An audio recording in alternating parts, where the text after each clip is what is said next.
அதாவது இந்த பல்லவர்கள் இருப்பாங்கள்ல, பல்லவர்களுக்கும் பாண்டியர்களுக்கும் ஆகவே ஆகாது. இப்போ பார்த்தாலும் போர் நடந்துக்கிட்டே இருக்கும். சூழ்ச்சி பண்ணி பல்லவர்கள் ஜெயிச்சிருவாங்க. பாண்டியர்கள் முழுமையாக அழிக்கப்பட்டாங்களா. அந்த சமயத்தில் எல்லாம் பார்த்தோம்னாக்கா இந்த வீரபாண்டிய கட்டபொம்மனில் அப்போதைக்கு திராவிட மாநிலங்கள் எல்லாமே ஒன்றா தான் இருந்துச்சு. அதாவது எல்லை பரப்புகள்லாம் அதிகமாக தான் இருந்துச்சு. மன்னர்கள் காலம் இல்லையா, அதனால் ஃபுல்லாக இருந்துச்சு. அப்புறம் மொழி வாரியாக பிரிக்கப்பட்டது தானே. அந்த வீரபாண்டியன் கட்டபொம்மனை காட்டி கொடுத்த எட்டப்பன் அவங்க பின்னால், அதாவது வீரப்பனை காட்டி கொடுத்துட்டு எங்கேயோ போயிட்டு தங்கிக்கிட்டாங்கன்னு தெரியுமா.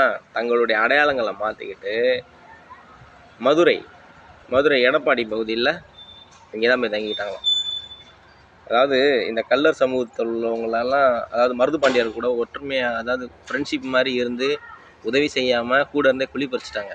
பின்னால் பார்த்தோம்னாக்கா மதுரை அங்கே இங்கேன்னு போய் ஆக்கிரமிச்சுக்கிட்டு அந்தந்த சாதி பிரிவில் செட்டில் ஆகிட்டாங்க. தேவர் சமூகம் அப்படின்னு சொல்லிட்டு செட்டில் ஆகிட்டாங்க.